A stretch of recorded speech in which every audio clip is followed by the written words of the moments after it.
चुनावी मुद्दा नहीं है, चुनावी मुद्दा है 25 सालों से था। अगर 9 साल पहले इस बिल को ले आते तो आज चुनाव में काम देता है। ये क्या मूर्ख लोग हैं विपक्ष वाले, मोदी विरोध में राष्ट्र विरोधी अंधे हैं। देखिए नरेंद्र मोदी जी सब समाज का विकास कर रहे हैं। आज भारत का मुसलमान जागा है, हमें ठगने का काम किया है वो विपक्ष ने किया है। राजस्थान में कुछ नहीं हुआ, पूरा फेल है मोदी का कुछ नहीं किया, हनुमान बेनीवाल का किया हुआ है। अगर राजस्थान में आएगा तो तीसरा मोर्चा आएगा, आरएलपी भगाना है और मोदी को लाना है। ये अवसरवादी लोग हैं, इनकी पूर्ण बहुमत की वहाँ सरकार बन ही नहीं सकती। आज सनातन धर्म के ऊपर राम की किताब पर उंगली उठाई जा रही, ये उस पर नहीं बोल लेंगे। आज तरह तरह की टिप्पणीबाजी की जा रही राम की किताब पर, उस पर नहीं बोल लेंगे। 5 साल इन्होंने लड़ाई किया, विकास कुछ नहीं किया, खाली जुमला दिया 500 का।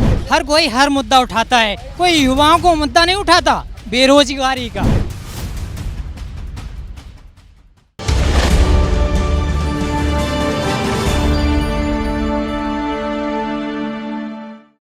महिलाओं के हित में लाया जा रहा है महिला आरक्षण बिल की राजनीति रुकने का नाम नहीं ले रही है। एक तरफ जहां एक पक्ष का कहना है कि ये बिल बहुत ही अच्छा होने वाला है, महिलाओं को मदद करेगा, उनकी भागीदारी बढ़ाएगा, तो वही दूसरा पक्ष कह रहा है कि सिर्फ राजनीति और चुनाव को देखते हुए पक्ष लाया गया। इस पर जनता की क्या राय है, चलिए जानते हैं। सर, जिस तरीके से महिला आरक्षण बिल लाया जा रहा है, लेकिन विपक्ष इस पर कटाक्ष करते हुए कह रहा है कि ये सिर्फ चुनावी मुद्दा है। नहीं, चुनावी मुद्दा नहीं है, चुनावी मुद्दा है 25 सालों से था। मोदी सरकार ने नई संसद में पहला बिल महिलाओं के अधिकारों के लिए पास किया है। और ये देश है नारी तू नारायणी, सनातन धर्म को मानने वाला, मातृशक्ति को पूजने वाला। इस देश में वर्ष में 2 बार तो नवरात्रे आते हैं जब कन्या पूजन होता है। और ये वो देश है, सनातन धर्म पे जो टिप्पणी करते हैं उन्हें मैं साफ कह देना चाहता हूँ, यहाँ पे लक्ष्मी नारायण में लक्ष्मी पहले आती है माता और फिर नारायण आते हैं। यहाँ पे पहले माता सीता आती है, फिर राम आते हैं, जय सीता राम बोलते हैं। मैं वही कहना चाहता हूँ, उसी संसद में पहला बिल माताओं बहनों के संसद में 33-35% जो इनको अधिकार दिए गए, रिजर्वेशन दिया गया है, उसका पास हुआ है। और उस पर भी ओबीसी की अगर ये बात कर रहे हैं तो भारतीय जनता पार्टी के जो अध्यक्ष हैं जेपी नड्डा जी ने कहा है कि हमारी पार्टी में 85 सांसद तो भारतीय जनता पार्टी में ओबीसी हैं। तो आप किस हिसाब से कह रहे हो कि हम ओबीसी विरोधी हैं? तो ये एक तरीके का प्रोपेगेंडा है, झूठ है। इस बिल को अप्लाई नहीं कर पाएंगे क्योंकि जब तक जनगणना नहीं होगी तब तक इसको अप्लाई नहीं कर पाएंगे। और सेंसस और परिसीमन की जो बात कर रहे हैं, सेंसस का विरोध किसने किया? हर 10 साल में एक जातिगत हर जनगणना होती है, 10 सालों में होती है। 2011 में हुई थी, 2011 के बाद 2021 में होनी थी। 2021 में इन्होंने विरोध किस बात पे किया? CA/NRC के नाम पे सेंसस का भी विरोध कर दिया। भाई, नेशनल पॉपुलेशन के बारे में जब तक बात नहीं होगी तो भारत में नीतियाँ कैसे बनेगी? जो लोग जनगणना का विरोध कर रहे थे, आज वो पूछ रहे सेंसस। ये क्या मूर्ख लोग हैं विपक्ष वाले, मोदी विरोध में राष्ट्र विरोधी अंधे हैं। अगर 9 साल पहले इस बिल को ले आते तो आज चुनाव में काम देता है। महिलाओं की भागीदारी आज सामने आ जाती मेरे दोस्त। अब तो ये 29 तक जा रहा है मामला। देखो ना, समझो मेरे दोस्त, अगर 9 साल पहले हम इस बिल को ले आते, अगर हम 9 साल पहले इस बिल को ले आते मेरे दोस्त, तो इस चुनाव में काम आता। अरे बिल पास हो गया ना, हमें उससे मतलब है। ध्वनि मत से लोकसभा और राज्यसभा में पास हो गया, सांसद सारे खुश है। नवनीत राणा का बयान सुन लो, इनके कहने से क्या होता है? इनके तो पेट में दर्द है, कांग्रेस ही है। सोनिया गांधी ने, सुनिए, सोनिया गांधी ने समर्थन किया है, उसने विरोध किया था क्या विपक्ष ने? विपक्ष ने, सुनिए, किसने रोका था? विपक्ष ने, समझो मेरे दोस्त, सुनिए, विपक्ष ने, विपक्ष का वीडियो दिखा, कौन है? आप ही तो रोकने वाले थे। दिखा, वीडियो प्रमाण है? कोई प्रमाण नहीं है संसद का। मैं बता रहा हूँ, सुषमा स्वराज जी का एक वीडियो दिखा दीजिए जिन्होंने विरोध किया हो। जैसे आज सोनिया गांधी जी ने ध्वनि मत से इसका समर्थन किया है, उस समय सुषमा स्वराज ने भी समर्थन किया था। लेकिन ये लोग अच्छे पक्ष को दिखाना ही नहीं चाहते। ठीक है, डिले हुआ है, 25 साल लग गए बिल को आने में। लेकिन उमा भारती तो आज भी कह रही है ओबीसी को क्यों निकाला आपने बाहर? ठीक है, या वो इंसान नहीं, मोदी जी भी तो ओबीसी से आते हैं। मोदी जी भी तो ओबीसी से आते हैं। मूर्खता चल रही है इस देश में। पहले रिजर्वेशन लो, रिजर्वेशन में भी रिजर्वेशन घुसेड़ दो। क्या मूर्ख लोग हैं ये? हर चीज में रिजर्वेशन चाहिए। कल को कोई और उठ जाएगा, वो कहेगा, मुसलमान कहेगा मुझे इसमें रिजर्वेशन दे दो। इस देश में 36,000 जातियां हैं, सब कहेंगे मुझे रिजर्वेशन दे दो। क्या मूर्खता लगाई हुई है इन लोगों ने? हर चीज में रिजर्वेशन जरूरी है। क्यों रिजर्वेशन चाहिए हर चीज में? क्यों नहीं चाहिए? में भी रिजर्वेशन चाहिए मेरे भाई, क्यों नहीं चाहिए मेरे दोस्त? क्यों नहीं चाहिए? हमारा क्या अधिकार नहीं है? मुसलमानों का क्या अधिकार नहीं है? नहीं है अधिकार। कितना दे तुम्हें अधिकार? अल्पसंख्यक आयोग बन गया। किसने कहा? मजे से रहो, ये देश सेकुलर है ना, सबको समान सब कुछ मिलता है ना, सबका साथ सबका विकास है ना। रोड तुम्हारे चलने के लिए भी, हमारे चलने के लिए भी है, हर योजना तुम्हारे नाम पे। पसमानदा मुसलमान मैंने पसमानदा बाहर में गया पसमानदा। हम कह रहे हैं, किसने कहा? मैंने अभी तक कहा गया, ये पता नहीं कहाँ से उठ के आ गया। कहाँ से हो रहा था तू? किसने कहा? मोदी ने नहीं कहा। मेरी बात सुनो स्पष्ट, ये बेफालतू में तुष्टिकरण की राजनीति। मोदी ने स्पष्ट कहा लाल किले से, मुस्लिम तुष्टिकरण की राजनीति नहीं होगी।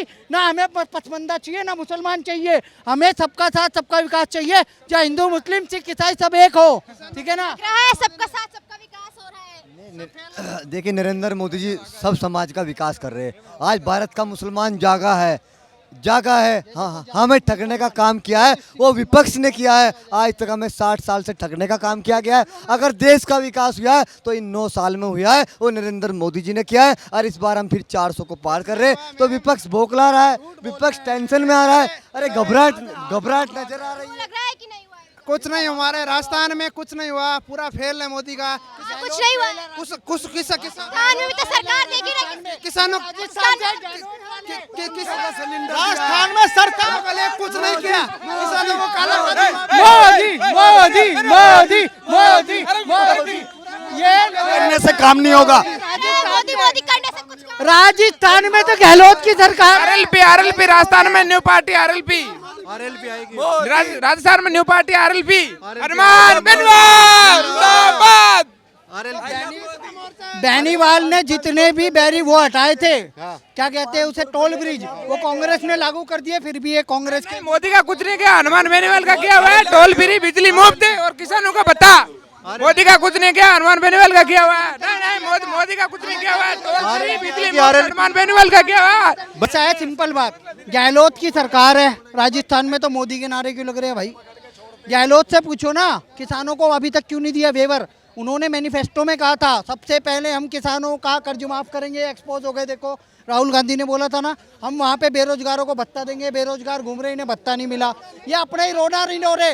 113 रुपए का पेट्रोल मिल रहा है, 97 रुपए का यूपी में है, और 113 का राजस्थान में सबसे महंगा पेट्रोल मिल रहा है। बेरोजगार नहीं है। अगर राजस्थान में आएगा तो तीसरा मोर्चा आएगा, आरएलपी आएगा, वो करेगा। वो बीजेपी का सुपड़ा। आरएलपी तीसरा मोर्चा आएगा, वो मोदी को फेल करेगा। मोदी आएगा, मोदी का पूरा सुपड़ा साफ होगा। चोरों को भगाना है और मोदी को लाना है। चोरों को राजस्थान में दोनों